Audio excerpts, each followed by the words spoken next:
May mga pagsubok talaga sa mundo na hindi natin maintindihan. Tulad na lang ng mga fortune teller o yung malalaman daw yung kapalaran sa pamamagitan ng baraha. Pero ang tanging tanong ko lang sa inyo, handa ka ba kung sakaling magkatotoo nga ang hula sa'yo? Ganyan po ang tema ng ating kwento ngayon. Pero bago ang lahat, kung bago ka pa lang dito sa channel, please like, subscribe, and hit the notification bell para updated kayo sa bawat kwentong ilalabas. May bago tayong storya 3 hanggang 4 na beses sa isang linggo. At ngayon, para sa tampok nating kwento.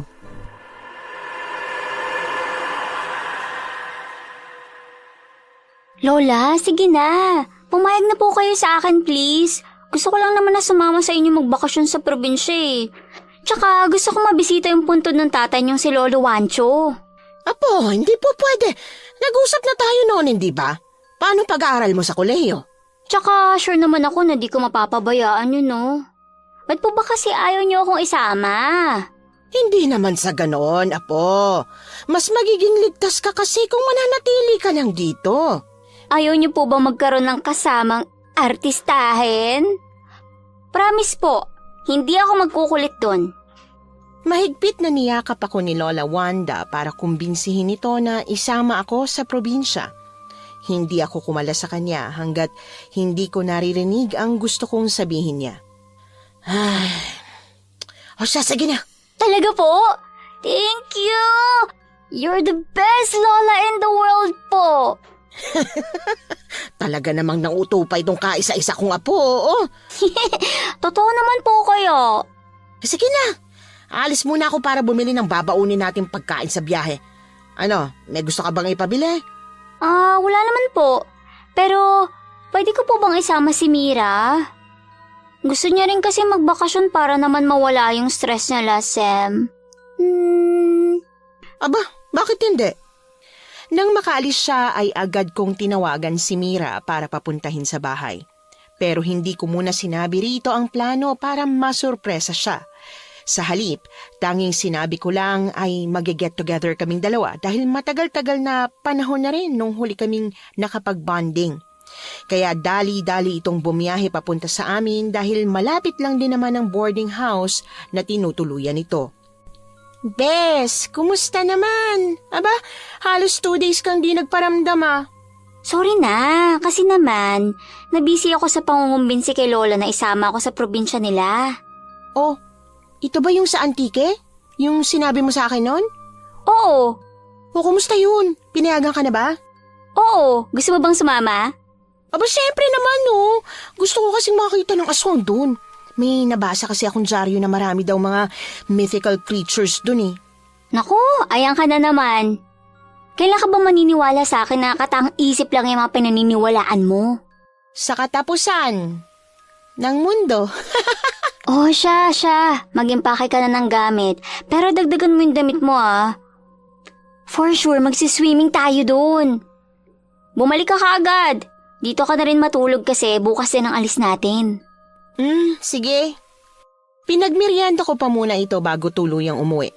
Bit-bit na rin ito ang mga gamit nang makabalik nang sumapit na ang hapon. Sumalubong naman dito si Lola Wanda para tulungan ito sa pagbitbit ng 2 bag. Uy, be! Magbabakasyon lang tayo ha. Hindi tayo titira doon. Oo nga, pero nagbaon kasi ako ng mga ekstrang damit para sakaling umulan, may pampalit ako. Tsaka alam mo na, pagkain na rin natin. Nako, nag-abala ka pa iha. Hindi ba nabanggit sa'yo ni Lorna na bumili na ako ng pagkain natin kanina? Hindi po, pero ayos lang po. Nakakaya naman din po kasi sa inyo eh. Ano ka ba? Huwag ka mahiya, abay, parang apo na rin kita eh. Tama! Alina kayo. Sabay-sabay na tayong kumain ng hapunan para maaga tayo makatulog. Malayo-layo rin ang biyahe natin bukas, ha? Sige ba? Tara na. Sundan na natin si Lola sa kusina para makapaghain na tayo. Nagtulong-tulong kaming 3 na maghain ng pagkain sa lamesa at sabay-sabay na nilantakan yon. Umabot pa nga ng 1 oras ang pagkukwentuhan namin tungkol sa mga plano sa buhay. Pagkatapos, pumasok na kami sa kwarto para makapagpahinga. Sa tabi ko naman natulog si Mira tulad ng nakasanayan. Kinaumagahan, pagkagayak ay dumiretso na kami sa sakayan ng bus papunta sa Antique. Sa tansya ko, ilang oras ang biniyahe namin dahil 3:00 na kami ng hapon nakarating sa kaduluduluhan ng lugar kung saan may maliit na baryo. Kung tutuusin, rural area na ito dahil bukod sa walang gaanong matataas na building, kakaunti lang din ang mga bahay na nadaraanan namin na karamihan ay gawa pa nga sa kahoy. Pero nakaramdam ako ng pagtataka sa napansing mga pasimpleng pagsulyap ni Lola Wanda sa paligid na para bang nag-aalala ito. Pero ipinagsawalang bahala ko na lang. Wow! Buti na lang talaga at mapuno dito kaya di ganun kainit. Oh, ba't naman ang tahimik mo yata, Bes? Okay ka lang ba? Oo nga naman na po. Kanina ko pa napapansin na wala kang kibo ah. Di ka ba natutuwa sa mga nakikita mo? Di naman po sa ganun. Medyo mainit po kasi at baka masunod tong beautiful face ko. Ikaw talaga, kahit kailan na lang talaga, takot ka sa araw. Tsaka, ang lilim kaya dito dahil sa mga puno. Wala ka naman sigurong laing vampira, no? Aswang lang. Shh! Huwag niyong pinag-uusapan ng mga ganyan. Ay, sorry po. Bilisan na natin maglakad at nang makarating na tayo sa bahay ko. Malayo pa po ba tayo? Oh, malayo-layo pa nga. Siya nga pala. Ibang lugar na ito doon sa nakasanayan ninyo, ha? Kaya ngayon pa lang, paaalalahanan ko na kayo na huwag basta-basta makikipagtinginan sa mga taong hindi nyo kakilala. Ano, maliwanag ba? Bahagyang kumunot ang noo ko pero tumungo na lang ako. Sa mga sumunod na oras ay naglakad kami sa mabatong daan na napapaligiran ng mga malalaking puno. Bahagyang pagkaantok naman ang naramdaman ko dahil sa banayad na simoy ng hangin kaya inilibot ko na lang ang paningin para maibsan yon kahit papaano. Hindi ko naman inaasahang mapapansin ko ang karamihan sa mga bahay na may nakasabit na bawang sa pintuan. Maya-maya lang, narating na rin namin ang maliit na tirahan ni na Lola Wanda noong kasama niya pa ang yumaong mga magulang niya. Nandito na tayo. Siya, ibaba nyo na lang ang mga gamit nyo doon sa may kwarto. Sige po. Magpahinga na rin muna kayo doon. Dali-dali naman kaming pumasok sa itinurong kwarto ni Lola Wanda. Umupo ako sa kama habang si Mira naman ay panandaliang nagpalit ng damit para daw komportable. Doon ko naman nakita sa ibabaw ng lumang drawer ang mga piraso ng bawang na nakahilera ng pabilog. Grabe! Ang ganda dito, no? Oh my gosh! Nakakawala ng stress yung mga tanawin. Oo, pero ang weird naman. Ba't naman? Paano naman kasi? May mga nakasabit na bawang dun sa pintuan ng halos lahat ng bahay na nadadaanan natin. Ay, alam mo, nabasa ko na ang bawang mabisang pangontra daw sa mga aswang. For sure, nakasanayan na nila yun para iwas sa mga syongit na halimaw. Yan ka na naman sa kakaaswang mo. Nabasa ko lang yun sa dyaryo, no? Tsaka wala namang masama kung maniniwala ako, diba?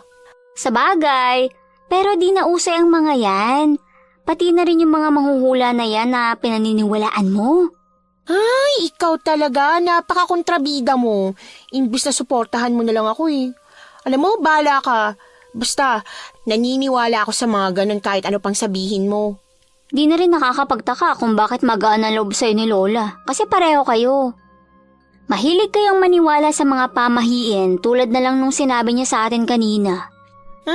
Na alin? Yung wag tayo makikipagtitigan sa mga strangers. Ay naku, syempre naman no. Pwede ka kasing makulam ng mga witches sa pamamagitan lang ng titig. Talaga? Aba oo, ganyan nga din eh, kahit sa usog. Cool diba? Kaya nga gusto kong sumama para makawitness ako ng mga ganun eh. Ay nako, sige na nga. Matutulog na lang muna ako. Panandalian akong nahiga sa kama para umidlip. Nagising na lang ako sa mahinang pagtapik sa akin ni Mira para alokin na akong maghapunan. Pagkalabas sa kwarto, nadatnan ko si Lola Wanda na naghahain na. sa lamesa. Wow, okra! Favorite ko yan ah. Oo, alam ko, Apo. Isa pa, binilan ko rin kayong dalawa ng prutas. Talaga po? Salamat! Tayong tatlo lang po ba talaga ang kakain nito? Oo naman, bakit? Ang dami po kasi. Baka po mabulok lang pag hindi natin naubos. Oo, talagang madami, Iha. Ibahin mo ang probinsyang to doon sa atin dahil mura ang mga bilihin dito. Sa bagay, tama po kayo. Kung sakaling hindi nyo man maubos, pwede nyo namang baunin niyang kinabukasan sa dagat na pupuntahan natin eh. OMG! Talaga po! Yay! Nag-appear kami ni Mira sa sobrang pagkatuwa. Pero hindi nagtagal ay kumain na rin kami. Pagkatapos, bago matulog, ay inihanda na namin ang mga damit na panligo na gagamitin kinabukasan. Noong gabing yon ay hindi naman ako masyadong dinapuan ng antok dahil sa pagiging excited, Miss Anne. Kinaumagahan 11:30 na ng tanghali nang makarating kami sa dagat.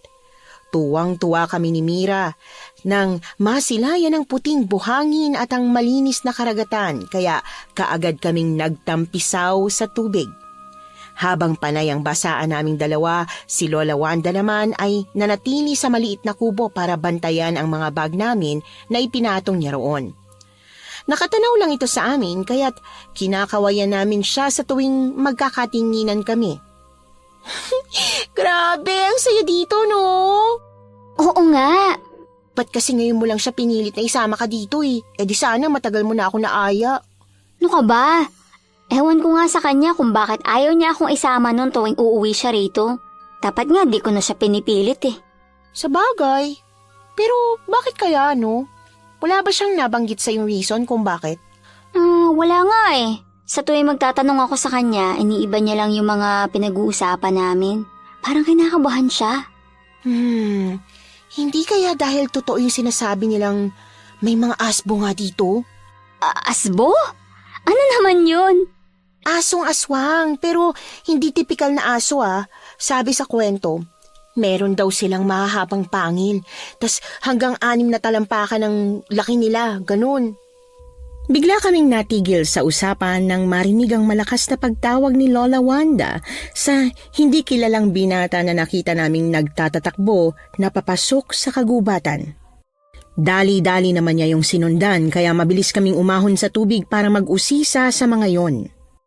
Kumaripas kami ng takbo papasok sa gitna ng kakahuyan para sundan sina Lola Wanda pero wala kaming ibang nadat nandoon bukod sa kanya. Nilapitan namin siya para pakalmahin at para na rin makapagtanong. Lola, kilala niyo po ba yun? Hindi po. Ba't niyo po siya sinundan? Malay niyo, miyembro pala yun ng mga sindikato at sinadya talaga magtatakbo sa kakahuyan para habulin niyo. Tapos meron pala siyang mga kasama at dito kayo hold upin. Bumalik na tayo doon. Bilisan yung kumilos at na makauwi na tayo. Panandaliang kaming nagkatinginan ni Mira dahil sa pagtataka at saka sumunod na sa kanya pabalik sa cottage. Kanya-kanya kaming bit-bit ng mga damit at wala nang imikan na bumalik sa bahay. Maya-maya pa tinawag niya kaming dalawa sa sala para paupuin sa kanyang harapan. Pasensya na kayo kanina. Nataranta lang talaga ako. Saan po ba kasi? Oo nga po. Okay lang po ba talaga kayo? Pansin ko po kasing ang tahimik niyo kanina pa hanggang sa makauwi tayo. Oo, maayos na ako. Nag-alala lang talaga ako doon sa binata kanina kaya ako hinabol. Bakit po? Baka kasi nag-iisa lang siya doon sa kakahuyan o baka naliligaw kaya hinabol ko para isama sana sa atin na umuwi. Natakot yata sa akin kaya nagtatakbo.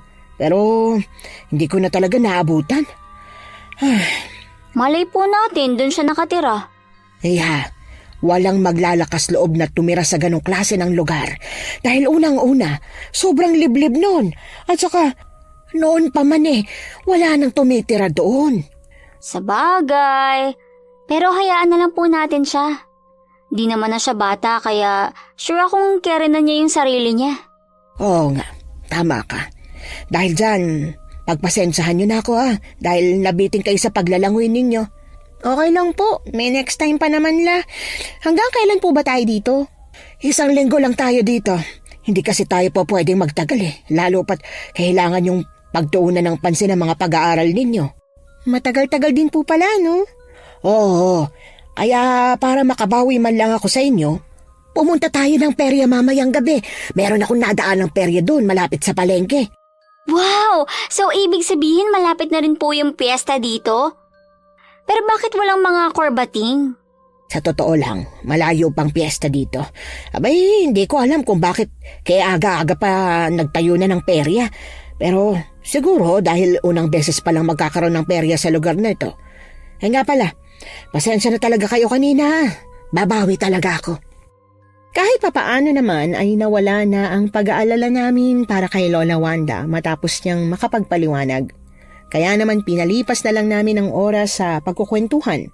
At nang sumapit naman ang 8:00 ng gabi, mabilis kaming nag-abang ng pumapasadang tricycle. At higit na 10 minuto ang biyahe bago nakarating sa maliit na perya.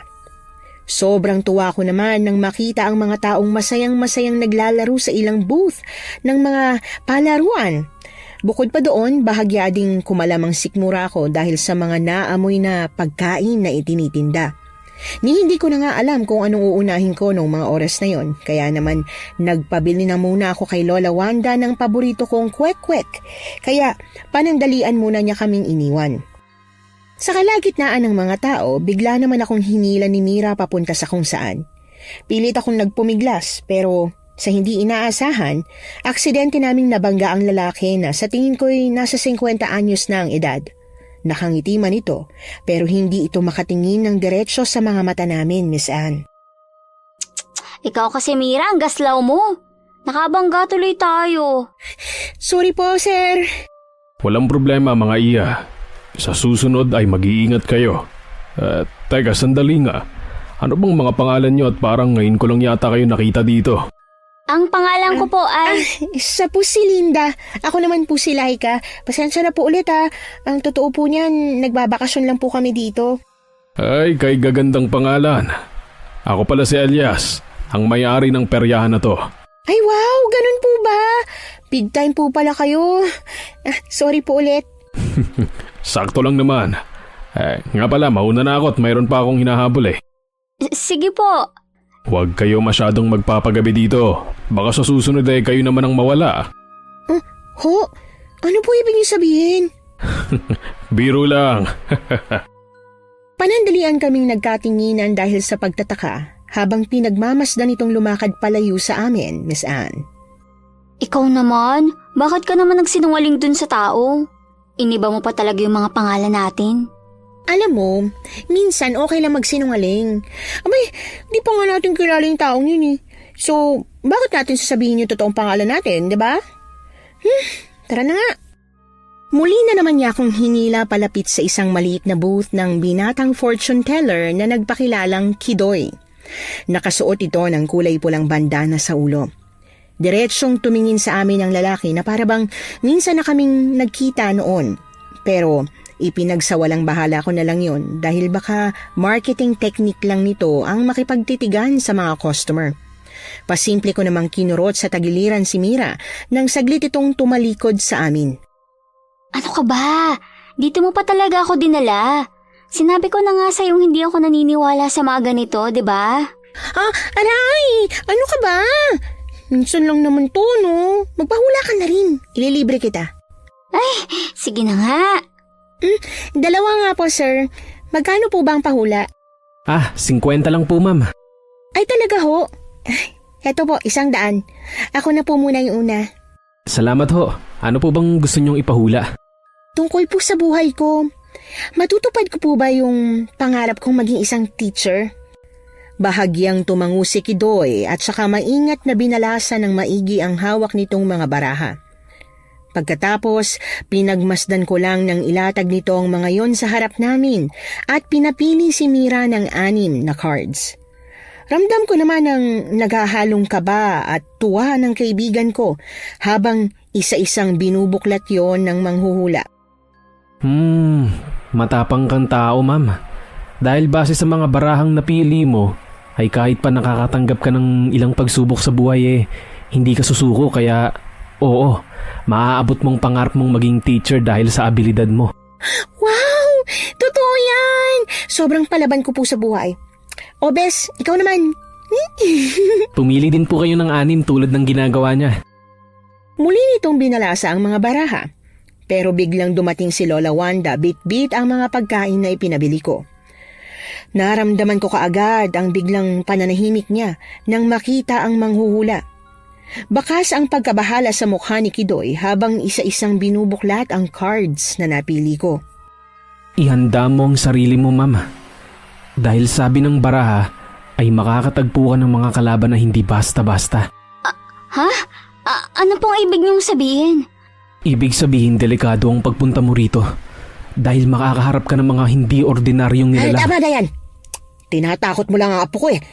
Sandali. Ikaw ba yung nakita ko kahapon sa may dagat? Ako nga po. Ikaw naman, Iho. Bakit mo naman ako tinakbuhan bigla? Pasensya na ho. Natakot lang naman ho ako sa inyo dahil baka masamang tao kayo. Ah, ganun ba? O siya, sige. Mga apo, halina kayo. Umuwi na tayo. Lola, bakit po? Basta.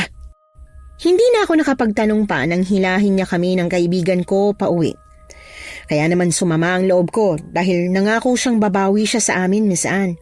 Hindi ko na kasi talaga siya maintindihan dahil pabago-bago ang isipan niya.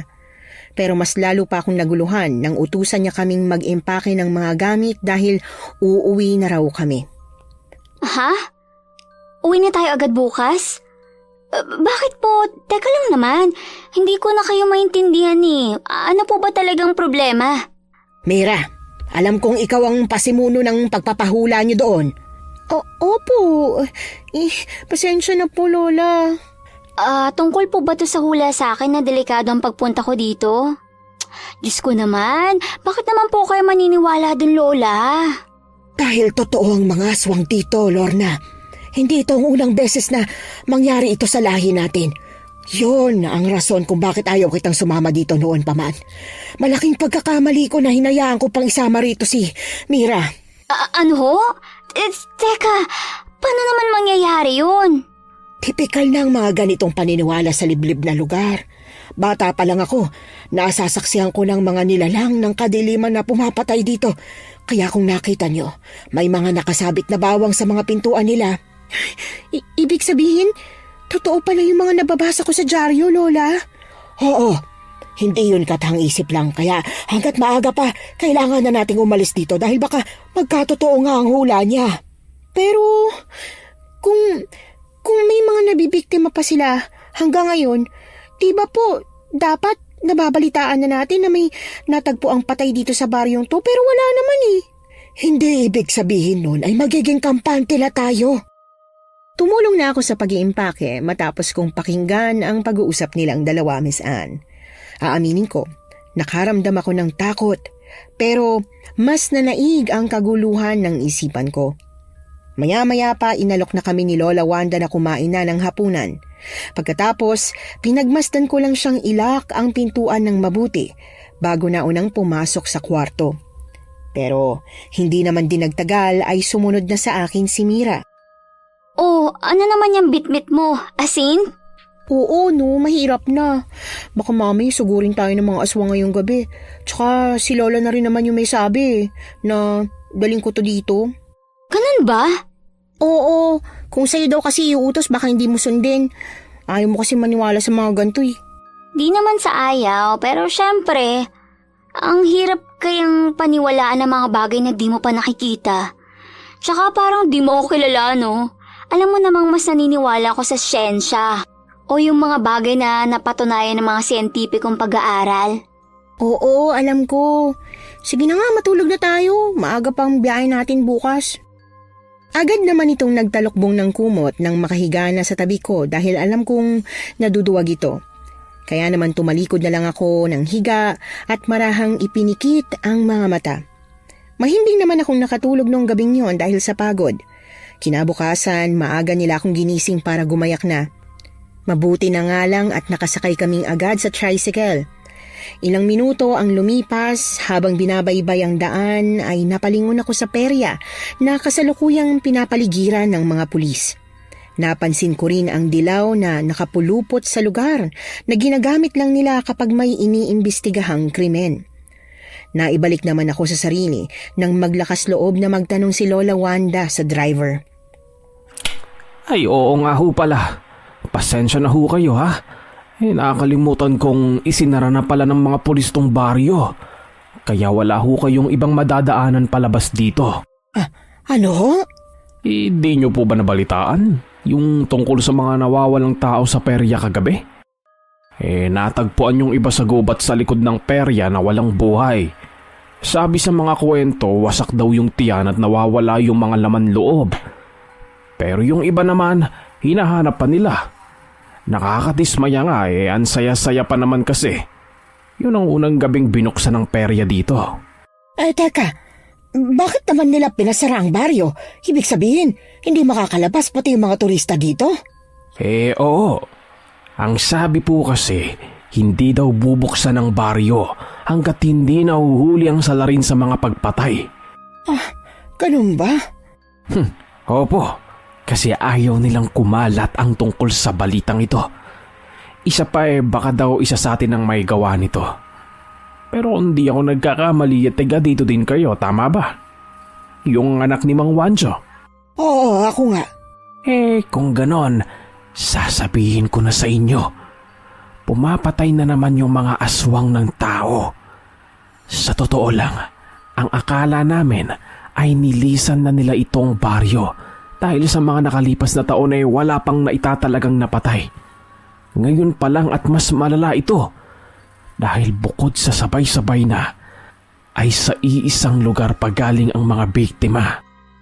Mahigpit na naghawak kamay kaming dalawa ni Mira sa takot. Tahimik lang kaming nakinig sa usapan ng driver at ni Lola Wanda na nakasakay sa likod ng motor. Sabi pa ng lalaki, hindi pa rin daw kasi naniniwala ang mga pulis sa aswang kahit na tumistigo na ang mga taga-baryo na nakainkwentro ang mga nilalang na yon noon. Kaya naman nagpahatid na lang si Lola Wanda pabalik sa tinutuluyan namin. Pagkababa pa lang ng sidecar, nagmamadali na kaming pumasok sa loob. Naku, paano na yan? Matatrap tayo dito. Tsaka, grabe naman yung ginawa nilang pinasara agad tong buong lugar na to kasi mas pinapaniwalaan nila yung mga sindikato. Oo nga. Pero, paano kung sa susunod ay tayo naman na mabiktima ng mga sinasabi niyong aswang? Kumalma kayo. Hindi tayo pababayaan ng Diyos. Pero, ano po bang aswang yung tinutukoy niyo? Mga asbo at yanggaw. Yun ang mga pangunahing aswang na pumapatay ng mga tao dito sa lugar. Ano na pong plano niyo ngayon? Hahanapin natin yung manghuhula. Ha? Isang lupalop naman po natin siya hanapin, Lola. Sarado yung perya, oh. Kung saan ko siya unang nakita. Napabuntong hininga ako nang ma-realize na pupunta kami sa lugar na minsang kinatuwaan ko. Pero ngayon ay kinatatakutan ko na. Dahil yon sa nabalitaan kong tungkol sa mga aswang sa driver kanina. Yun kasi ang tumugma sa isipan ko base sa kwento nila sa akin noon. Pero sumama pa rin ako sa kanila dahil mas natakot akong maiwang mag-isa sa bahay, Miss Anne.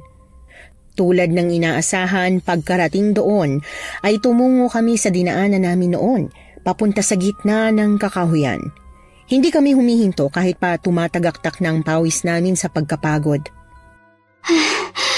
Lola, magpahinga po kaya muna tayo. Kanina pa tayo naglalakad pero wala naman tayong bahay na nakikita eh. Hindi po pwede, Apo. Hindi tayo pwedeng abutan ng dilim dito. Tsaka, ikaw na rin naman ang nagsabi kahapon na baka dito siya nakatira, hindi ba? Pero, baka nagkakamali ako. Kasi, ang tahimik dito. Isa pa, parang walang palatandaan na lugar na may mga taong nakatira dito. Kaya nga po, Lola. Ang lawak ng gubat na to. Ano po kaya kung maghiwa-hiwalay na muna tayo? Hala, ayoko nga Baka maligaw pa ako dito. Sumama ka na lang kay Lola. At ako nang hihiwalay para mahanap na natin siya agad. Sigurado ka ba, Iha? Baka kung mapano ka. Naku, wag na po kayo mag-alala sa akin, Lola. Baon ko pa rin naman yung asin na binigay niyo sa akin eh. Hindi ko lang pinapakita sa inyo kanina na sinukso ko sa bulsa ko. Pero, paano ka namin matatawag kung sakaling kami ang unang makahanap sa kanya? Dala mo naman yung cellphone mo, diba? Di i-text mo ako. Tapos, ayun ang daming bato. Kumuha ka na lang ng marami, tapos ilaglag mo sa daan bilang tanda. Ako nang bahalang sundan yan. Sige. Basta, mag-ingat ka Oo, kayo din. O siya, alis na ako. Panandalian ko pang pinagmasdan si Mira na maglakad palayo mula sa kinaroroonan namin bago ako yayain ni Lola Wanda na ipagpatuloy na ang aming paghahanap.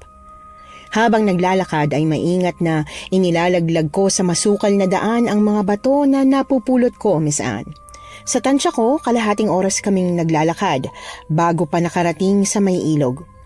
Pero bigla akong napatigil sa paglalakad nang aksidenteng matanaw ang isang lumang bahay mula sa di kalayuan. Lola, teka lang po. Bakit po dun siya nakatira? Oo nga. Halika, pumunta tayo doon. Mabuti pa nga po. Pero huwag kang magpakampante, Iha. Kunin mo mga kahoy na yon. Magagamit natin sakaling bigla tayong saktan ng kung sino mang nakatira dyan. Sige po. Dali-dali ko namang kinuha ang mahahabang kahoy bago magsabay na lumakad palapit sa pintuan ng bahay. Marahan akong kumatok dahil sigurado kong may nakatira dito. Bukod kasi sa malinis ang paligid ay may mga nakatanim na halaman sa paso na nakatago sa likod ng poste. Maya-maya pa, Miss Anne, nagulat kami nang bumungad si Kidoy sa amin matapos mabuksan ang pintuan. Kailangan namin ng tulong mo. May nakasundo ba sa inyo? Wala naman. Halika, pumasok po kayo. Tatawagan ko lang si Mira. Mauna na ho kayo, Lola. Agad na binunot ko naman ang cellphone sa bulsa ko at hindi nag-atubiling tawagan si Mira. Sa kasamaang palad, nakailang beses pa muna akong sumubok na tawagan ito dahil mahina ang signal sa lugar. Kaya tinadtad ko na lang ito ng text messages at hinintay na makarating kung saan kami naroroon. Lumipas ang higit 20 minutos bago ko narinig ang pagsipol ni Mira, kaya naman gumanti din ako. Kumaripas ako ng takbo palapit sa kanya nang makita ko siya at pagkatapos niyaya ko na siya sa loob ng bahay ni Kidoy. Pero pareho kaming nagulat nang mapansin ang mga nakasabit sa paligid ng dingding sa bahay ng binata. Tahimik kaming umupo sa upuan malayo sa dalawang kasama namin, pero ang bulong ni Mira sa akin, mga pangontra at panlaban daw yon sa aswang. Yung isang yun ay buntot pagi. Alam ko yan. Oo. Ibig sabihin, may alam si Kidoy sa pakikipaglaban sa mga nilalang ng kadiliman. Halika kayo. Dito kayo maupo malapit sa amin dahil kailangan yung marinig ang mga sinasabi ni Kidoy. Tahimik kaming lumapit sa kanilang dalawa para maupo sa tabi ni Lola Wanda. Bahagya akong napabuntong hininga nang makitang seryoso si Kidoy na nakatingin sa amin. Tulad ho ng sinabi ko kanina kay Lola Wanda, tulad niya ay hindi po ako ordinaryong tao. Anong ibig mong sabihin? Isa po akong binata na ininsayo para makipaglaban sa aswang. Pero hindi pa yun alam ng lahat sa lugar na to. Isa pa po, marunong din akong gumamit ng mga agimat. Buti naman kung ganon. Gusto ko lang ho kumpirmahin. Ikaw po yung nag-iisang anak ni Mang Juancho noon. Di ba po? Ito. Agad na tumayo si Kidoy at kinuha ang lumang litrato ni Lola Wanda. Oh, ako nga. Bakit nasa iyo yan? Bigay ito sa akin ni tatay. Noon pa. Sabi niya, hanapin ko daw kayo kapag nagkataon dahil meron kayong misyon bilang antingera. Teka, paano naman nangyari yun? Siya na ang bahalang magpaliwanag sa inyo. Matagal ko nang inililihim sa iyo na may lahing antingera ang mga magulang ko. Pero tinalikuran kong ipapamana nila sa akin na kakayahan mula nang maipanganak kong nanay mo, Apo. Para lang mailigtas siya sa kapahamakan. Dahil naduwag ako. Yun po ba ang dahilan kung bakit ayaw niyo akong isama dito tuwing uuwi kayo rito? Oo, dahil natatakot ako na baka madamay kayo sa mga biktima. Dahil inuubos ng mga aswang ang pamilya ng mga antingero para maghiganti sa kanila. Teka lang. Makinig ka muna, Lorna. Sana sa pagkakataong ito, maniwala ka na sa mga sinasabi sa'yo tungkol sa mga nilalang na yun. Unang kita ko pa lang kasi sa'yo kagabi ay nararamdaman ko nang hindi ka naniniwala sa mga ganito. Miss, di ba sabi ko na sa'yo, puro ka kasi sensei. Pasensya na. Pero kung ganun, hulaan mo ulit ako. Kung sino ang mga makakalabang ko. Di ba? Kaya mo yun kasi may powers ka naman? Lahat ng kapangyarihan ay limitado, kaya hindi ko magagawa ang gusto mo. Pero huwag kang mag-alala dahil andito ako para tulungan ka sa paggamit ng mga agimat. Ako? Hindi. Kung maaari ay ako na lang ang turuan mo. Kidoy, hayaan mong itama ko ang mga pagkakamali ko. Hindi na po pwede, Lola. Alam niyo namang meron tayong batas na sinusunod bilang isang antingero, na kailangan na maipamana sa anak nyo o apo ang kakayahan nyo, lalo na po kapag kayo ay tumuntong na ng 60 anyos. Pero natatakot ako. Wala akong kaalam-alam. Wala ka ng ibang pagpipilian kundi ang pumayag, Lorna. Tulad mo rin ako noon, na puno ng pagkatakot dahil bata pa lang ako ay hinasa na ako ng tatay ko sa pakikipaglaban sa mga aswang. Sandali nga, iho. San pa lang mga magulang mo? Napatay din ho sila. Dahil sa minsang pagliligtas sa akin nang makidnap ako ng mga nilalang ng kadiliman noon. Kaya ang buong akala nila, tulad lang ako ng nakararami, na ang alam lang ay makipaglaban sa aswang, pero ang hindi nila alam ay tinuruan din ako ng tatay ng paggamit ng agimat. Ibig sabihin, meron ka ring agimat? Wala hong ipinamana si tatay sa akin kasi wala rin naman ho siyang ganun. Pero pinag-iingat niya ako noon pa man kasi baka malaman ng mga aswang na may lihim akong karunungan. Kaya ba dito ka naninirahan sa gitna ng kagubatan? Opo. Handa kaming tumulong sa'yo. Ako rin. Bilang may alam na rin naman ako tungkol sa mga aswang dito sa lugar ninyo. Bigla silang tumingin sa akin. Sa puntong yon ay na-realize kong hinihintay nila ang sagot ko. Mariin muna akong lumunok para humugot ng lakas ng loob, Miss Anne. Kailan ko sisimulan yung training ko bilang pagiging isang antingera? Bukas na bukas din. Sa ngayon, kailangan nyo munang magpahinga at magpalakas ng katawan.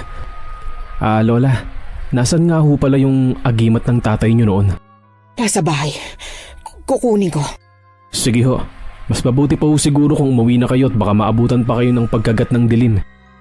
Magkakasabay kaming tumayo sa upuan. Nauna si Kidoy na lumakad para buksan ang pintuan at panandalian pa itong sumulyap sa kakahuyan bago kami tuluyang palabasin. Dali-dali naman kaming nagtatakbo palabas ng gubat hanggang sa tuluyan ng makauwi. Samantala, wala kaming ibang ginawa ni Mira kundi pagmasdan si Lola Wanda na buong lakas na iangat ang pintuan ng basement sa ilalim ng lamesa. Pumasok siya roon at paglabas ay may bitbit na siyang isang maliit na baul. Maingat na ibinaba niya yon sa upuan at saka pinunasan ng damit ang alikabok sa ibabaw nito. Nanlaki naman ang mga mata ko, Miss Anne, sa gulat nang makita ang isang agimat. Yun daw ang mutya ng aswang kung tawagin. Wow! Meron po pala kayong basement at dyan nakatago yung agimat. Shh! Huwag kang maingay. Baka may makarinig sa'yo, Mira. Ay, sorry po. Heto ang gagamitin mo, Lorna. Naway, mapangalagaan mo yan ng mabuti. Opo. Ni minsan ay hindi ko ito nagamit. Hindi ko rin alam kung paano ito gamitin dahil hindi ko sinapuso ang leksyon sa akin ni Tatay Juancho noon. Pero ano pong nangyari nang tumanggi kayo maging antingera? Si Tatay lang ang nag-iisang antingero noon sa baryong ito. Kaya mula nang mamatay siya, ay nabalot muli ng kadiliman ng lugar na ito. Yung tatay ni Kidoy, nasan? Nung lumabas ka kanina, nagkwento siya. At doon ko nalaman na naramdaman ni Tatay Juancho binabala kong pagtakas noon. Kaya naman tinuruan niya ang ama ni Kidoy ng paggamit ng agimat para sa oras na bumalik ako dito sa lugar. At kahit sino man sa magiging pamilya ko ay meron pa rin makakapagsalin ng karunungan. Ganun po ba? Oo. O siya, dyan na muna kayo. Teka, saan po kayo pupunta? Iwan niyo po kaming dalawa ni Lorna dito. Makikibalita lang ako sa kapitbahay tungkol sa mga nangyayari dito sa atin. Ikandado nyo ng mabuti ang pinto, ha? Tanging pagbuntong hininga na lamang ang nagawa ko nang maiwan kaming dalawa ni Mira.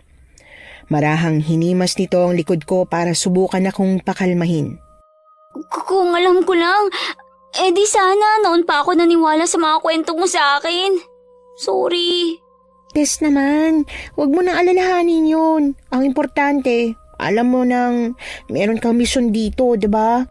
Pero, paano kung ako yung maging rason para tuloy magwagi yung mga aswang na yun? Huwag ka mag-alala. Alam kong hindi nila tayo pababayaan. Kaya lang, wala pa talaga akong alam tungkol sa mga nilalang na yun eh. Di naman din ako nanonood ng mga movies na mga yun. Para saan pa kung ba't ka nagkaroon ng best friend na mahilig sa ganyan? Siyempre, tutulungan kitang intindihin ng mga yun, di ba?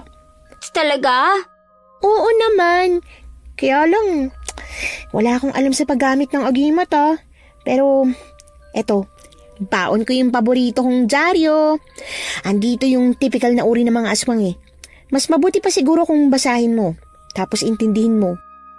Salamat Walang anuman. Sige na, kukunin ko lang yun at maghahanda din ako ng merienda natin. Panandalian itong umalis at may bit-bit ng dyaryo pagbalik, pati na rin ang inihandang ubas. Kaagad na pinagtuunan ko naman ng pansin ang pagbabasa matapos mayabot sa akin ng dyaryo. Inintindi ko ang mga kahinaan ng bawat nilalang tulad ng yanggaw at asbo. Kahit paano naman ay hindi ako nahirapan dahil nagtatanong ako dito kapag may impormasyon akong hindi naiintindihan. Pero hindi nagtagal ay pumasok ito sa kwarto para raw magpahinga saglit. Kaya naman nag-concentrate ako para siguruhin na iikot lang ang buong araw ko sa pagtitipan ng papel na hawak. Samantala, hapon na nang makabalik si Lola Wanda. Agad ko naman siyang nilapitan nang mapansin ang lungkot sa kanyang mukha. Ngunit, ang mas ikinabahala ko ay nang mapansin ko ang mga pasa niya sa braso na pasimple pa niyang itinatago sa akin. Lola, Mano po, kamusta pong lakad nyo? Wala pa rin daw balita sa kanila. Ganun po ba? Ano naman po yung pasa sa braso nyo? Wala ito. Ay, ngayon pa po ba talaga tayo magsisikreto sa isa't isa? Kayo nga po ang nagsabi na kailangan natin magtulungan, no? Kaya please, sabihin nyo na. O siya, sumali ako sa welga ng ibang mga tao. Kaya lang, nagkaroon ng sakitan sa pagitan ng mga pulis at ng mga sibilyan kaya nadamay ako. Ha?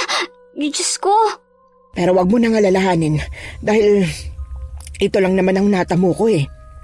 Natigil ang usapan namin nang biglang may kumatok sa pintuan. Dahan-dahan naman siyang lumapit at saka ito binuksan. Napatayo ako sa kinauupuan ko nang bumungad sa amin si Elias na malawak ang pagkakangiti. Apo, siya nga pala si Elias. Nakilala ko sa welga kanina. Siya yung may-ari nung sinaradong peryahan. Oo. Apo mo pala yan. Magkakilala na kami dahil nakasalubong ko sila kagabi ng kasama niyang si... Linda ba yon? Linda? Sino yon? Pasensya na po pero di po talaga yun yung totoong pangalan namin eh. Ako po si Lorna. Si Mira naman po yung kasama ko kagabi. Palabiro pala kayo ha. Nasaan nga pala siya? Nagpapahinga po. Nga pala. Halika, pumasok ka. Maghahanda muna ako ng merienda. Ay nako, hindi na. Kinamusta lang kita kasi nakita kong nasaktan ka ng mga pulis kanina. Pero di na rin naman ako magtatagal at tutulong pa ako sa mga investigasyon. Ganun ba? Sige, sana nga mahanap na nila yung mga nawawalang biktima, ano? Oo nga eh. Pero siguro patay na rin yung mga yon kung sakaling mahanap nila. Ano ka ba? Huwag ka nga magsalita ng ganyan. Bes, tingnan mo to. Gumawa ko ng pangondra sa aswang. Napatingin ako kay Mira na tuwang-tuwang lumalabas sa kwarto habang hawak ang kwintas ng bawang. O siya, sige. Mauna na ako. Oo, sige. Mag-iingat ka, ha? Andiyan na po pala kayo, Lola. Kayo namang mga bata kayo, oo. Ba't kayo nagsinungaling dun sa tao tungkol sa mga pangalan ninyo? Nakakahiya tuloy. Pasensya na po. Para na rin po kasi sa safety namin. Tulad niyan, may nangyaring krimen dun sa peryahan. Paano na lang kung maghinalayan sa inyo at isumbong pa kayo sa mga pulis na baka may kinalaman kayo sa nangyari? Bakit naman po? Iniba nyo kasi yung mga pangalan ninyo. Baka mamaya akalain ni Elias na isa kayo sa mga sospek kaya nyo tinatago ang tunay nyong personalidad. Hindi ko po naisip yun. Sorry po. Ay, sige na. Kumain na kayo para maaga kayo makapagpahinga. Wala daw siyang ganang kumain kaya kaming dalawa lang ang nagsabay na kumain, Miss Anne. Tulad ng napag-usapan ay maaga kaming natulog. Kinaumagahan, kusa ako nagising para ihanda ang sarili. Sa tansya ko, 7:30 pa lang ng umaga ay nakarating na kami sa bahay ni Kidoy. Nadat na naman namin ang binata na tahimik na nakaupo sa putol na punong kahoy habang hinihintay kami. Tahimik namin itong nilapitan. Kumusta ho kayo, Lola? Balita ko, sumama kayo sa Welga kahapon ah. Sa totoo lang, wala naman talaga akong balak sumama sa kanila eh. Naaya lang ako. Pero yun, nadamay ako sa gulo dahil mahigpit yung mga pulis. Yan ho ang rason kung bakit hindi ako sumama sa mga Welga mula noon pa. Dahil ni minsan ay hindi nila pinakinggan ang hinaing ng mga tao. Alam kong may rason sila para gawin yon dahil trabaho nila yon at napag-utusan lang din sila. Kaya lang, hindi na tamang panghaharas nila sa atin. Kaya nga po eh, sa bandang huli, tayo-tayo lang din po ang magtutulungan. Kaya ihandaan yung mga sarili nyo. Kailangan nyo munang matutunan ng pakikipaglaban sa kanila. Tama ka dyan, Iho. Pero sandali nga, pwede ko ba itanong? Kailan nga ba ulit nagsimula ang lahat ng krimen na ito? Ngayon lang po talaga pero nakakapagtaka nga dahil nung unang gabing nabuksan ng perya, halos wala akong napansin na kahinahinala. Ganon? Sandali. Bakit ka naman kasi nagtayo ng negosyo doon? Hindi ka ba natatakot na baka mapahamak ka? Hindi ko naman po yun inaalala. Kaya ho ako nagtayo ng maliit na negosyo doon ay dahil kailangan ko po ng pera. Buti na nga lang po ay nakausap ko si Mang Elias at pumayag naman siya. Ay, ang hindi ko lang po talaga alam na may plano pala siyang masama. Saks, nakakatakot naman talaga. Pagkatapos ng usapan, nagpaalam muna ang binata na papasok sa loob ng bahay para kunin ang mga armas na gagamitin namin. Kaya naman, saglit pa kaming nakapag-warm up na dalawang magkaibigan. Maya-maya pa, bumalik na ang binata bit-bit ang matalim na gulok at buntot pagi. Ito ang mga pangunahing armas laban sa mga aswang. Heto, sa iyo ang buntot pagi, Lorna. Ito naman po ang sa inyo, Mira. Yun! Salamat po. Pagbutihan niyo mga apo, mayroon akong tiwala sa inyo. Lola, naganda po ako ng mga pangontra doon sa lamesa sa loob. Baunin niyo po yun, sakaling abutan kayo ng dilim mamaya. Sige, kukunin ko na. Diyan muna kayo. Mariin ako napalunok habang pinagmamasdang makalayo si Lola Wanda sa amin. Pero hindi nagtagal nakuha ni Kidoy ang atensyon namin nang bigla itong magsalita. Lagi niyo hong tatandaan na pagbuntot pagi ang gamit niyong armas ay kailangang matamaan ang katawan ng makakalaban niyo para manghina agad siya. Maliwanag po ba? Kapag naman itak, sa leeg dapat patamaan, lalo kapag asbo dahil may kakayahan ho silang mapagaling ang kanilang mga sugat na natamo kung hindi ito malubha. Gets po. Pagkatapos nitong magpaliwanag ay sinimulan na namin ang pag-iensayo. Noong mga oras na yon, namangha ako kay Kidoy dahil hindi pang ordinaryong binata ang mga kilos nito. Kung tutuusin, sa paraan ng pagmomostra nito ay para siyang matandang nakaranas na ng iba't ibang mga laban sa buhay. Dahil doon ay mas naging determinado kong matutunan ang bawat leksyon nito. Lumipas ang mga oras, abala kami sa pakikinig sa binata. Hindi alintana ang tumatagaktak naming pawis dahil sa takot na baka pagalitan kami nito. Lampas 4:00 na nga rin ng hapon nang matapos ang pag-iensayo namin. Nakita ko namang tuwang-tuwa nang pumapalakpak si Lola Wanda nang magsalubong ang mga tingin namin. Mahusay ang pinakita niyong determinasyon sa mga araw na to. Binabati ko kayo. Thank you Salamat. po. Pero isa lang ang payo ko sa inyo. At yun ay siguraduhin yung walang makakaalam tungkol sa mga plano natin. Dahil po pwedeng mapurnada ang lahat ng to pag naunahan nila tayo. Masusunod po. O siya, Mira, ikaw nang magbitbit ng bag sa loob. Pangontra ang laman nun, kaya ingatan mo ha. Opo. Maya-maya lang lumapit na sa amin si Lola Wanda at marahan kaming tinapik sa mga balikat namin.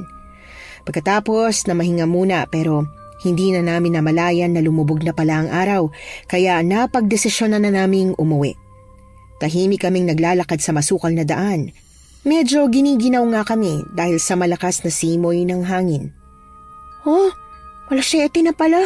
Diyos ko, bilisan na natin sa paglalakad. Baka maabutan tayo ng dilim. Maligaw tayo dito. Oo, mabuti pa nga. Pero maraming salamat sa inyo dahil nakinig kayo sa amin.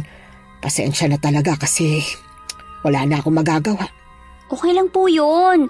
Ang importante, magkakasama pa rin tayo. Correct! Yan niyo po.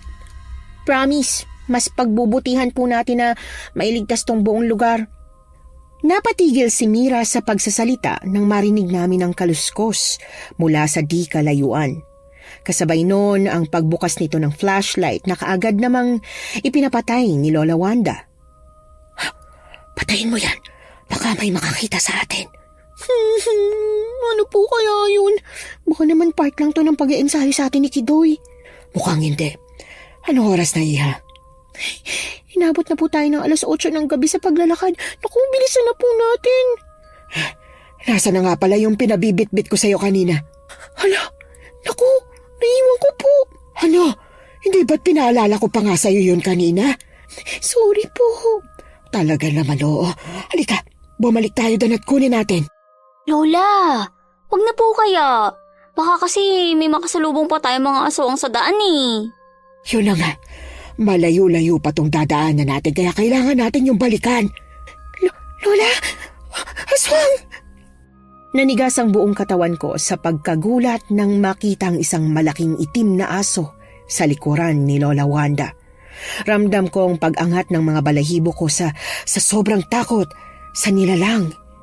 Katulad sa nabasa ko, meron nga itong mahahabang kuko at nanlilisik na mga mata. Pero hindi ko na napigilan pang sumigaw nang makita ang mahahaba't matutulis na pangil nito nang magsimulang umangil sa amin. Takbo! Tumakbo na kayo! Ako nang bahala dito! Hindi po pwede. Sumama na ho kayo sa amin. Hindi. Ako lang naman ang gusto ng nilalang na yan. Oo, ako ang dating anak ng antingerong si Wancho. Hindi ko kaano-ano ang mga ito, kaya wag mo silang itamay. Napaluhod na lang ako sa panlulumo ng masaksihan na kinalmot ang lola ko ng halimaw sa braso. Pero bago pa man ito tuluyang lapain ang katawan niya, ay biglang may nagsaboy ng asin mula sa likod namin. Umusok agad ang katawan ng asbo at panandaliang nanghina. Pero hindi pa rin naaalis ang paningin ko kay Lola Wanda. Kidoy, salamat naman dumating ka. Tulungan mo kami. Buti na lang at nakarating ako sa tamang oras. Alalayan niyo si Lola palayo. Ako nang bahala sa nilalang na yan. Dali-dali naman kami lumapit kay Lola Wanda na ngayon ay nanghihina na ang katawan. Inalalayan namin siya patayo at palayo sa halimaw na nanlilisik ang mga matang nakatingin sa amin. Isinandal ko ang lola ko sa puno. Hindi ko alam kung anong gagawin pero dahil na rin siguro sa adrenaline rush, nagawa kong punitin ang makapal na tela ng damit ko para ibalot sa sugat niya para naman kahit papaano mahinto ang pagdurugo nito. Hati ang atensyon ko sa lola ko at sa nagaganap na labanan. At doon ko na lang napansin na bukod sa asin ay may bit-bit palang buntot pagi si Kidoy nang marinig ko na ang pagwasiwas nito. Mas lalo namang kumabog ang dibdib ko nang hintayin pa nitong manumbalik ang lakas ng asbo bago tuluyang makipagsagupaan. Tanging pagpipigil na lang ng hiningang nagawa ko nang magsimulang magtagisa ng lakas ang dalawa. Muli na naman akong namangha sa binata nang masaksihan ang husay nito sa pakikipaglaban. Bawat paghampas nito ng armas ay lumalatay sa katawan ng nilalang, kaya hindi nagtagal ay walang buhay na bumagsak ang katawan ng nilalang sa lupa. Pagkatapos noon, inakay namin si Lola Wanda pabalik sa tirahan ng binata. Matapos siyang maiga sa papag, nagpresenta naman si Kidoy na gamutin na ang mga sugat nito gamit ang bulak at betadine at saka yun binalutan ng benda. Salamat sa tulong mo, iyo. Hulog ka talaga ng Diyos sa amin. Oo nga. Paano na lang kami kung wala ka? Diyos ko, baka naging ulam na kami ng aswang. Walang anuman. Tulad ng sabi ko, hindi ko kayo pababayaan. Magpahinga muna kayo, Lola. Lalabas lang ho muna ako saglit. Tawagin niyo na lang ako kapag may kailangan kayo. Sige. Salamat din sa inyo mga apo ko. I love you, Lola. Ay, correct. Hindi ka po namin pababayaan kasi sobrang love ka namin, Lola. Nang makatulog si Lola Wanda, lumabas muna ako para sundan si Kidoy habang ang kaibigan ko ay nagpaiwan para magbantay sa kanya. Samantala nakita kong tahimik na nakatingala ang binata para pagmasdan ng bilog na buwan kaya nilapitan ko ito. Naiintindihan ko ang hirap ng sitwasyon mo ngayon, Kidoy. Alam kong hindi madali para sa'yo maging superhero ng baryong to. Pero gusto kong malaman mo na proud ako sa'yo. Salamat. Naiisip ko lang, paano kung buhay pang tatay ko? Eh di sana meron akong katulong sa pakikipaglaban. Meron naman ah. Andito kami. Handa ka naming tulungan. Hanggang kailan? Hanggang sa tuluyan na nating maibalik sa normal ang lugar na to. Promise, andito kami para tulungan ka hanggang dulo. Lalo na't niligtas mo kami kaya utang namin ang buhay namin sa'yo. Hindi naman na kami nagtagal sa labas dahil niyaya na ako ng binata sa loob para magpahinga na. Kahit papano naman ay nakaidlip ako noong gabing yon, kahit pa binabagabag ako ng pag-aalala. Sa mga lumipas na linggo, wala kaming ibang ginawa kundi ang mag-training hanggang sa maging bihasa sa pakikipaglaban.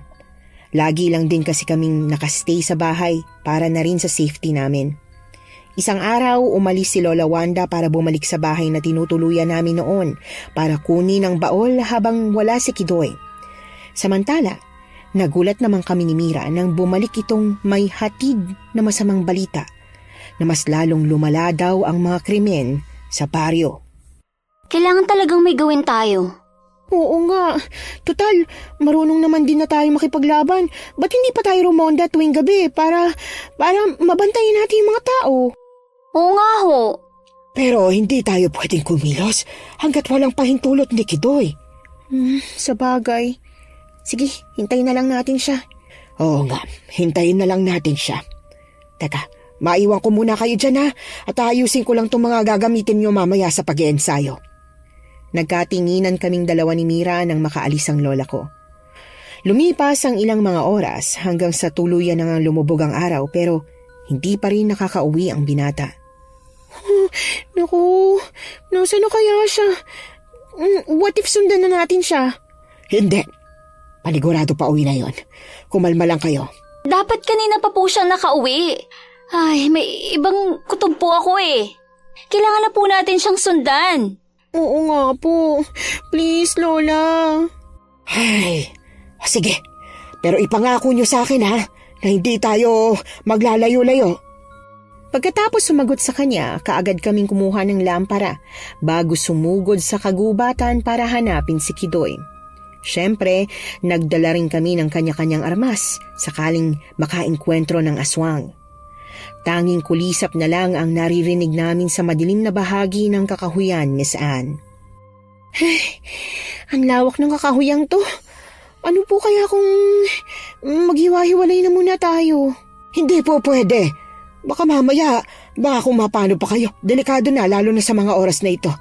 Di po ba dapat ay mas mag-alala tayo kay Kidoy? Dahil baka kung ano nangyari sa kanya?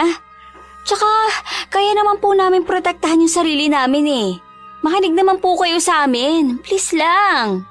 Oo nga naman po. Para saan pa itong mga natutunan namin kung di naman pala kayo makikinig? Sige, basta mag-iingat kayo ha. Mira, damputin mo ang mga kahoy na yan at isandal mo sa puno. Yan ang magiging palatandaan natin sa oras na maligaw kayo. Bumalik lang kayo dito. Opo. Doon ako maghahanap sa dagat kung saan ko siya unang nakita. At kayo namang dalawa, huwag na kayong lumayo pa sa bahay para mabilis kayo makakauwi. Matapos noon, nagmamadali siyang tumalikod at pumunta sa direksyon kung nasaan ang dagat. Samantala, kaming dalawa naman ng kaibigan ko ay tahimik na lumakad papasok sa mga malalaking puno na maraming sanga. Maya-maya pa, hindi namin inaasahan na makakarinig kami ng isang malakas na pag-ungol ng aso mula sa di kalayuan. Napahintutuloy kami sa paglalakad. Mukhang nandun lang siya. Hoy, anong gagawin natin? Ihanda mo yung asin. Mauuna ako lumakad, tapos sumunod ka sa akin. Ihanda mo sarili mo. Sige, ingat ka.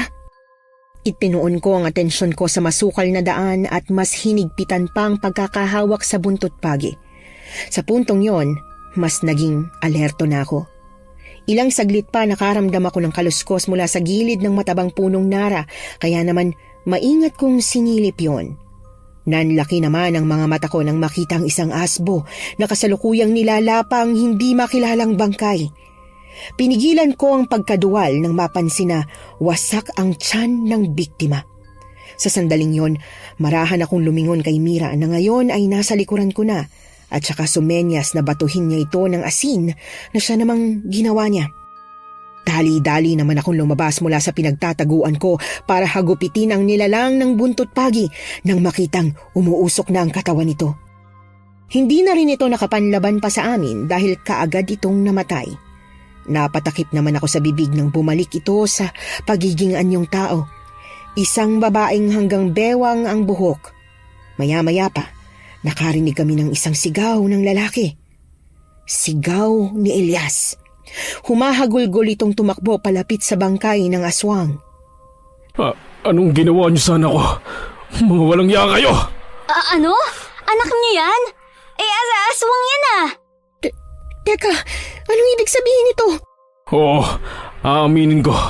Ako ang salarin sa pagpatay sa mga biktima. Pati sa perya? Abagagi ka pala. Ang kapal naman ang mukha mong tumulong sa investigation. Ikaw naman palang punot dulo ng mga to. Oo, dahil gusto kong masakop ang lugar na ito ng mga aswang bilang ganti sa pagpatay niyo sa mga kalahi namin. Kung ganun, isa ka rin palang aswang. Hetong sayo! Hinagisan niya si Elias ng asin pero wala itong talab. Nagkatinginan kaming dalawang magkaibigan. Akala mo ba tatalab sa akin yan? Pwes hindi. Isa lang akong ordinaryong tao na umibig sa isang aswang. At oo, noon ay iniiwasan kong makahawak ng mga pangontra dahil sa takot na baka masaktan ko ang anak ko. Pero ngayon, wala na akong kinakatakot dahil patay na siya. Ganon? Hindi ka tinatabla ng asin O ito, tingnan natin. Mabilis niyang nilapitan ng lalaki at saka ito pinagtatadyakan pero nanlaban ito sa kanya, Miss Anne.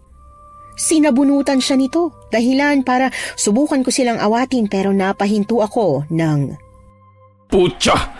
Subukan mong lumapit, Lorna. Hindi ako magdadalawang isip na patayin tong kasama mo. Tama na! Hindi pa huling lahat. Pwede ka pa magbago. Hindi! Kahit kailan, hindi ko pinangarap na magbago. Tinutulungan kong makapaghigantay ang mga kasapi ko dahil sa unti-unting pagpatay ng mga antingero sa kanila noon. At ngayong alam ko na kayo pala ang pumapatay sa kanila ay humanda kayo. Aray! Ang sakit! Yung buhok ko! Huwag mo hilahin! Nalalagas na! At isa ka pang intimitadang babae ka? Hindi ko makakalimutan ang ginawa niyong pagpatay sa anak ko. Bumangga ang katawan ni Mira sa akin nang bigla siya nitong itinulak dahilan para matumba kaming dalawa. Nakaramdam kami ng pagkahilo dahilan para hindi na mahabol pa si Elias na siyang kumaripas ng takbo palayo sa amin. Ilang minuto lang ang lumipas, wala sa pag-aakala namin na matutuntun kami ni Kidoy. Puno ng pagtataka ang mukha ng binata habang kinikilatis ng paningin ang dalawang bangkay na nakahandusay sa lupa. Kidoy, buti na lang nandito ka na. Anong ibig sabihin nito? Bakit may mga bangkay dyan? Nakaengkwentro kami ng aswang kanina habang hinahanap ka namin. Oo, at anak ni Elias yung napatay namin. Ano ka mo? Oo, inamin niyang aswang siya kanina. Ibig sabihin, sila pala yung sumusunod sa akin kanina pa uwi. Ha? Anong ibig mong sabihin? Papauwi na ako kanina, pero naramdaman kong may sumusunod sa akin, kaya ako sila iniligaw. Oo nga no. Pero, paano ka naman nakakasigurong sila ngayon? Walang ibang maglalakas loob na pumunta sa kakahuyan, lalo pat madami ang mga natatagpo ang patay dito. At isa pa lalong hindi yun gagawin ni Mang Elias, lalo pat siya ang kasama ng mga pulis sa pag-iimbestiga sa krimen. Oo nga no. Paano na to? Nakilala na tayo ng hayop na yun. Siguradong babalikan niya tayo. Kaya kailangan nating bilisan ng pagkilos. Umuwi na tayo. Nasaan si Lola? Halika! Nagmamadali muna kaming pumunta sa lugar kung saan kami naglagay ng palatandaan. Maswerte naman kami at nadat na namin doon si Lola Wanda na naghihintay sa amin. Kaya kaagad kaming umuwi sa bahay para pag-usapan ang mga nangyari. Ipinaliwanag namin sa kanila kung paano kami nakaengkwentro ng aswang. Pero biglang natahimik ang lahat nang magtanong si Mira. Pero, Bakit parang hindi man lang nasaktan si Elias nung makita niya yung bangkay ng anak niyang nang biktima ng tao? Dahil sigurado akong wala na siyang iluluha pa. Dahil simula pa nun, marami nang napatay si tatay at lolo Wancho na aswang. Ibig sabihin, ay puno na siya ng galit. Diyos ko! Bakit kaya hindi ko naisip noon na posible siyang maging suspect? Kaya pala hindi siya makatingin sa mga mata natin. Pero hindi nga siya aswang. Ang pinagtataka ko lang, paano niya sila tinutulungan? Nabasa ko kasi sa dyaryo na dapat kahit papaano ay may alam ang isang ordinaryo kung paano makikisama sa mga nilalang na yun. Tama ka. At posibleng meron siyang lihim na karunungan. Talaga? Ano naman kaya yun? Yun ang dapat kong malaman. Magsitulog na kayo, lalo ka na Lorna, dahil bukas na bukas din ay tuturuan na kita sa paggamit ng mga agimat. Bahagya akong tumango. Maya-maya lang ay lumakad na ako papasok sa kwarto para magpahinga na. Nasa higit 4 na oras lang ang tulog ko noong gabing yon dahil sa pagkabahala. Unang-una kasi, nasa kamay ko ang kaligtasan ng lugar na ito. Pangalawa, may idea na si Elias na kami ang pumapatay sa mga aswang. Kinaumagahan pagkagising ko ay nadatnan ko ang 3 sa labas na kumakain na ng almusal. Tahimik naman na lumapit sa akin si Lola Wanda. Kumusta ang tulog mo, apo ko? Maayos naman po. Mabuti naman kung ganon. May tanong po ako. Oh, ano yon? Hindi niyo po ba talaga kilala si Elias? Pasensya na po di ko na siya re-respetuhin kasi di naman niya yung deserve. Sa katunayan hindi. Pero nung dalaga ako, parati ko na siyang nakikita. Mabuti naman siyang tao nun eh. Sa katunayan, ang naaalala ko dati siyang sakristan. Ganun po ba? Oo, iha. Miski si Kidoy ay nagulat din sa nangyari. Pero huwag ka mag-alala. Dahil may awa ang Diyos. Palagi ka lang magdarasal. Opo. Halika na doon. Magkakasabay kaming lumapit sa mga kasama namin. Pagkatapos mag-almusal, niyaya kami ni Kidoy sa liblib na bahagi ng kakahuyan kung nasaan ang kuweba na ngayon ko lang nakita. Pero 2 lang kaming pumasok ng binata habang sina Mira at Lola Wanda naman ay nagsimulang mag-ensayo sa labas. May mga kandilang nakatulos doon.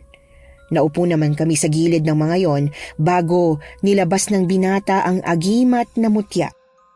Narito na tayo sa huling parte ng pag-iensayo mo, Lorna. Una, gusto kong magpasalamat sa determinasyon na ipinakita mo. Wala yun. Huwag kang kabahan. Ligtas ka rito. Alam kong nagtataka ka kung bakit tayong 2 lang ang nandito. Pero sagrado kasi ang lugar na to para sa akin. Dahil dito ako tinuruan ni tatay noon ng mga karunungan sa paggamit ng mga agimat. Ganun ba? Oo. Ang mga agimat ay nagiging mabisa kapag dinadasalan. Kaya hindi ito maaaring magamit ng kahit na sino lang. Ngayon pumikit ka. Ituturo ko sa iyo ang mga usal. Kaya naman dali-dali ko itong sinunod ng walang pag-aalinlangan. Sa mga lumipas na oras, tanging mga boses lang na umeeko sa kulob na lugar ang naririnig ko. Itinuro nito sa akin ang lahat ng dasal sa agimat para magamit ko. Simple lang naman ang mga yon pero talagang mabisa raw, Miss Anne. At sa mga sumunod pang linggo, umikot lang ang buhay ko sa pag-aaral ng paggamit ng mutya. Dinededma ko na nga lang din ang mga nakakalap na impormasyon sa kanila tungkol sa nababalitaang mga paglala ng krimen sa lugar. Sa totoo lang, masakit yon sa part ko dahil alam kong meron na akong magagawa para makatulong, Miss Anne. Pero isang araw, tuluyan ko nang binasag ang pananahimik ko ng mabalitaang... Patay na si Manong Lucas? Yung driver na nagsakay sa atin nun? Oo. Sabi sa mga kwento, pinasok daw ng mga aswang ang bahay nila. Pero paano po yun nangyari? Di ba may pangontra na sa aswang yung bahay nila? Tama ka, Lorna. Pero nakakapagtaka dahil parang wala na raw epekto sa kanila ang bawang. Sabi ng kapamilya niya, hindi na rin sila ganun namamatay sa mga asin. Ha? Posible palang mag-level up ang lakas nila? Pero wala naman ako nabasa na po pwede yun Maaari, kung gagamitan sila ng mahika ng isang mangkukulam. Talaga? Wow! Kung ganun, ano nang gagawin natin? Aray! Inalalayan ko kaagad si Mira matapos nitong indahin ng biglaang pagsakit ng tiyan at ng ulo. Dali-dali naman itong inalalayan ni Kidoy papasok sa sala at marahang tinulungan na humiga doon. Anong nangyayari sa'yo, Apo? Tulong! Sumasakit po yung ulo ko, tsaka ang tiyan ko. Naku, baka naman kung ano na naman yung nakain mo. Dalhin na kaya natin siya sa ospital. Hindi. Ganyan ang itsura ng mga mangkukulam. Teka lang, ihahanda ko lang yung mga gamit ko. Hindi na ako umimik pa. Sa halip ay pinagmasdan na lang itong umalis at may bit-bit na itong mga kandila pagkabalik. Tumulong naman si Lola Wanda na itulos ang mga yon na pabilog na nakahilera. Pagkatapos, naupo naman ang binata sa gitna at saka pumikit. Ano pong ginagawa niya? Isang orasyon kung saan susubukan niyang pumasok sa mundo ng kung sino man ang kumukulam kay Mira. Maliligtas po ba si Mira? Yon ang ipagdasal natin.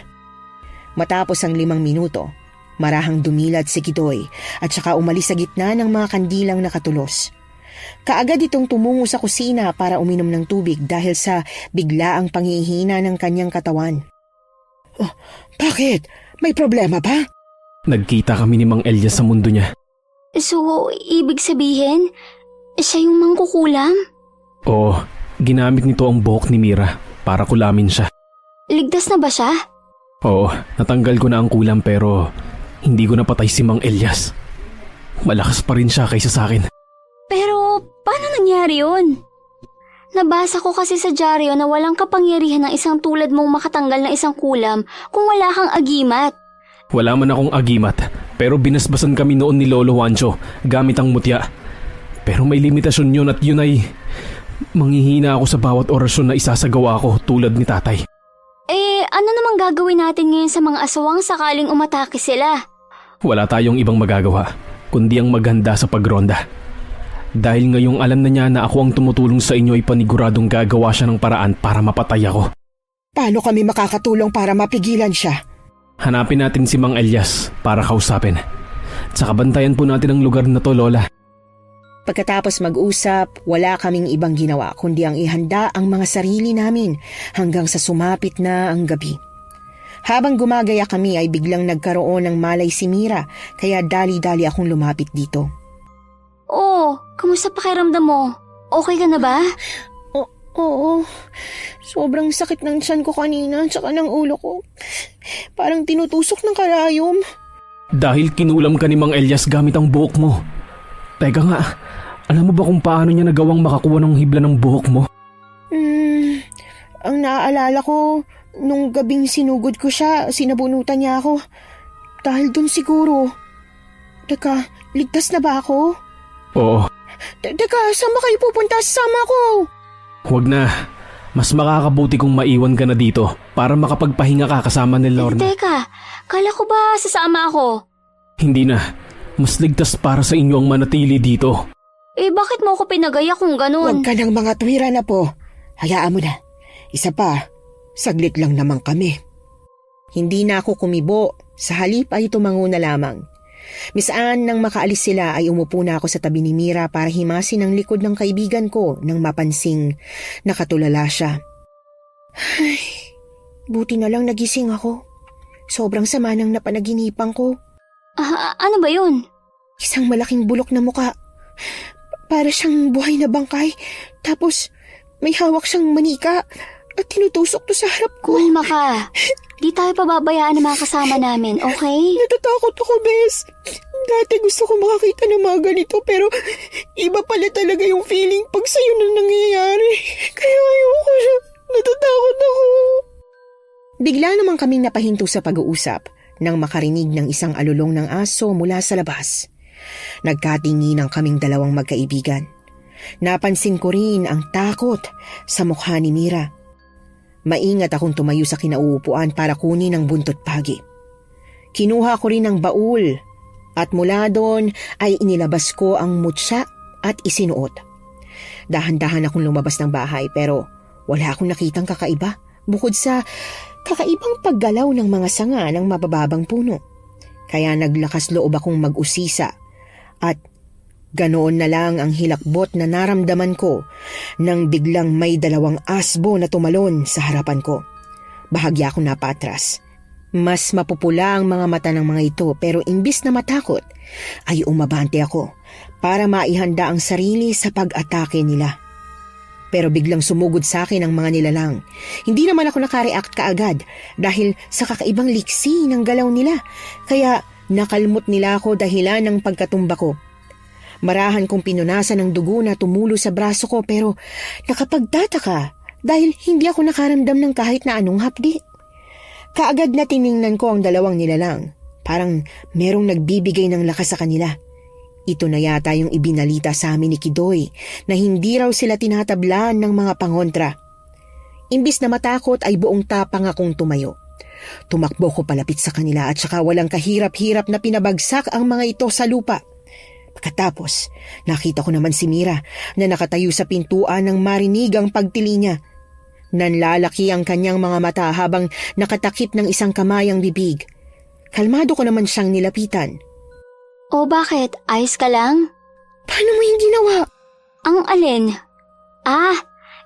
In-apply ko kasi yung mga tinuro sa akin ni Kidoy noon. Hindi! Ang bilis mong kumilos! Para kang may powers, tsaka sobrang lakas mo! Ganon? Oo! Baka dahil din yun sa suot kong agimat. Oo nga no. Grabe, ang galing pala niyan. Teka, ibig sabihin, pwede na tayong sumunod sa kanila. Total may powers ka naman na. Hindi. Ang bilin sa atin ay magstay lang dito. Paano kung mula silang laban sa mga aswang dahil, di ba, lumevel up na rin yung powers nila? O nga no. Diyos ko, bakit hindi ko yung naisip kanina? Diyan ka lang pupuntahan ko sila doon. Sasama ako. Ayoko maiwan dito mag-isa, no? O sige, magdala ka pa rin ng asin tsaka armas. Nagmadali siyang kumilos para sundin ang mga utos ko. Pagkatapos, kaagad na tumungo kami sa baryo kung saan may mga bahayan. Nadatnan naming tahimik ang lugar dahil walang katao-tao sa kalsada, Miss Anne. Paniguradong nasa loob na sila ng kani-kanilang mga tahanan para mapanatiling ligtas ang kanilang mga pamilya. Teka, nasan kaya sila?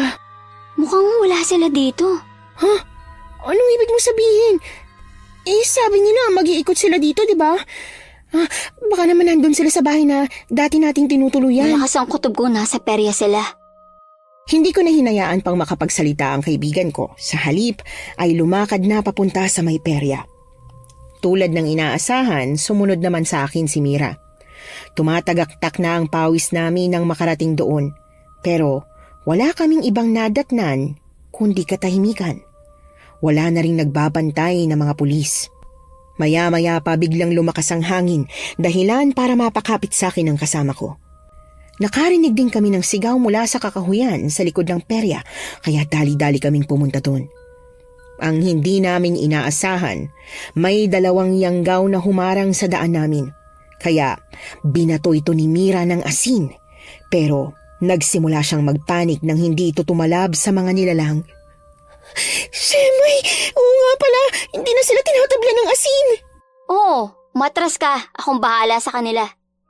Walang kahirap-hirap na kinalaban ko ang mga halimaw. Ni hindi man lang ako nakaramdam ng takot sa itsura nila. Nanlilisik ang mga mata nila at may mahahabang pangil, Miss Anne. Parang tao lang din naman ang mga ito. Ilang saglit pa, napatingin kami ni Mira sa direksyon kung saan narinig ang biglang pagpalakpak ng kung sino. Nakita naming lumabas si Elias mula sa kakahuyan. Sarkastiko ang reaksyon nito habang papalapit sa amin. Aba, narito na pala ang mga pumatay sa anak ko. Alam mo, kung tumahimik ka na lang sana, kayo nung una pa lang ay hindi kayo madadamay sa gulong At to. ano gusto mo? Hayaan namin ang kawalangyaan mo? Bakit mo to ginagawa? Tao ka, Elias. Mag-isip ka nga ng tama. Oo, pero aswang ang pamilya ko at ang angkan mo ang pumatay sa kanila. Nakakasama nga ng loob dahil ngayon lang ako napapayag ng mga kakampi ko na mag-aral ng kulam. Di sana, matagal ko na silang nabigyan ng lakas para hindi nyo sila basta-basta mapatay. Mga wala kayong awa. Ikaw ang walang awa. Dahil pinagpalit mo yung mga kababayan mo dyan sa demonyong asawa na sinasabi mo. Hindi mo sila pamilya. Kaaway natin sila. Kaya ngayon pa lang sumuko ka na.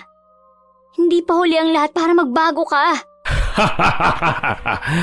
Magbago? Tingin mo may pag-aasa pa akong magbago pagkatapos ng lahat ng pinatay ko? Para ipakain sa mga kasapi ko? Di man ngayon pero naniniwala ako. Pero kailangan mo rin pagbayaran ng lahat. Naniniwala? Kapag sinabi ko sa yung dinukot ko ang dalawa mong kasama. Nanlaki ang mga mata ko nang biglang tawagin ni Elias ang mga kasamahan na 3 asbo, pati na rin ang mga yanggaw na bitbit sina Lola Wanda at Kidoy. Nanghihina ang kanilang mga katawan dahil sa mga sugat na natamo. Pakawalan mo sila! Gagawin ko yon kapag binigay mo sa akin kung anong gusto Ano ko. ba yun? Isuko mo sa akin ang mutya. Wag! Kahit na anong mangyari, huwag mo ibibigay yan na po. Mamili ka. Ang agima to ang buhay ng dalawang to. Yan lang ang hinihiling ko sa'yo. Isa pa, sa kasapi ko ang mutyang yan, kaya wala kayong karapatan dyan. Wag! Kapag binigay mo, baka kulamin ka din yan. Tumahimik ka! Diretso kong tiningnan ang mga mata ni Elias. Nakaisip ako ng paraan kung paano maililigtas ang mga kasama ko. Tayong dalawa na lang magtuos. Tao sa tao. Huhubarin ko ang agimat ko. Lorna, wag! Kung ito ang tanging paraan para matapos na to, gagawin ko. Marahan kong hinubad ang suot kong kwintas at maingat na lumakad papalapit sa bato para ipatong ang agimat doon. Pero hindi nila inaasahan na bigla kong ihahampas ang hawak na buntot pagi sa isa sa mga yanggaw na nasa likuran ni Kidoy, dahilan para magkagulo kami. Sumaklolo na ako sa kanila bago pa man sila masaktan ng mga nilalang. Buti na nga lang at hindi sila napuruhan ng mga yun. Nagtipon-tipon ang mga kalaban sa harapan namin kasama si Elias na nanggagalaiti na dahil sa sobrang galit. Kagaya ka din ng mga kamag-anak mong antingero. Mga hindi kayo marunong tumupad sa usapan. Oo, dahil hindi na dapat bigyan pa ng second chance sa mga kagaya mo. Kung ganon, tingnan ko lang kung matalo nyo ba ang mga kasapi ko. Akin na yung agimat, dali. Tatanggalin ko ang kapangyarihan nila. Hindi na ako nagdalawang isip pa at kaagad na ibinigay kay Kidoy ang mutya. Sa kabilang banda, inihanda namin ni Mira ang mga sarini, lalo nang makita namin ang pagsenyas ni Elias sa mga kasamahan na umatake na sa amin. Nagulat naman kami nang tinablan na ang mga ito ng asin na isinaboy ni Mira. Sunod-sunod na pinaghahampas ko ang mga ito nang magsimulang umusok ang kanilang katawan hanggang sa isa-isa ko na silang napapabagsak.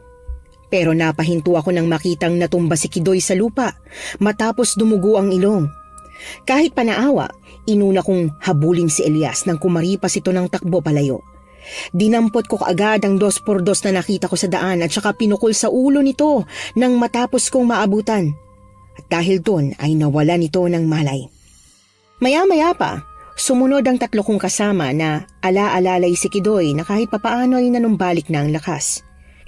Nabigla naman ako nang agawin ng binata ang itak kay Mira, tsaka tinaga ang walang malay na si Elias. Napapikit na lang ako nang maramdaman ang pagtalsik ng dugo ng mangkukulam sa akin. Inawat ko na lang din si Kidoy, Miss Anne. Ramdam na ramdam ko kasi ang agresibo nitong galit sa minsan ng naging salot sa buhay ng mga tao dito sa baryo. Tama na yan! Hayop siya! Wala akong nagawa agad para iligtas itong baryo.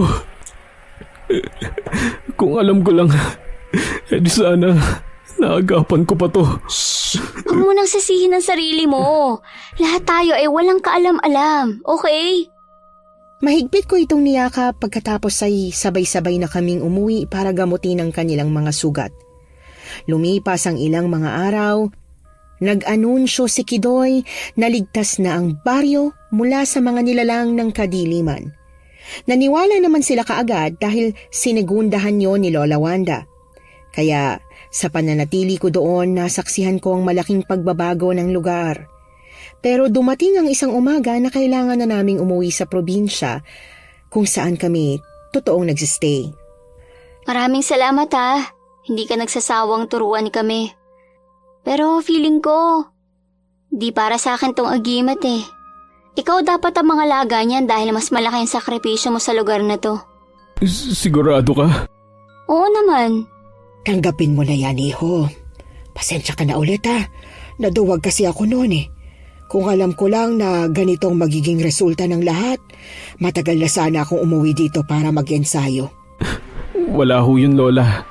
Ang importante, natapos na natin yung misyon ng bawat isa. Yun ay, turuan ko kayo katulad ng pangako ko kay Tatay at Lolo Wancho. At kayo naman ang magliligtas sa lugar natin. True, Lalu. Siyempre, superhero yata tong best friend ko, no? Pero pakiusap ko lang ho sana sa inyo. Huwag niyo sanang ikwento sa iba ang mga nangyari dito. Kasi natatakot ako na baka mawalan ng turista dito sa lugar eh. Nangako naman kami sa kanya na tutuparin yon, Miss Anne. Noong araw na yon ay bumiyahe kami pa uwi sa probinsya. Makalipas ang ilan pang mga araw, naging busy na rin kaming dalawa ni Mira dahil nagkaroon na nga kami ulit ng pasok sa eskwela. Paminsan-minsan ay bumibisita pa rin kami sa dating baryo ng lola ko. At masasabi ko naman na bumalik na ang saya ng mga tao.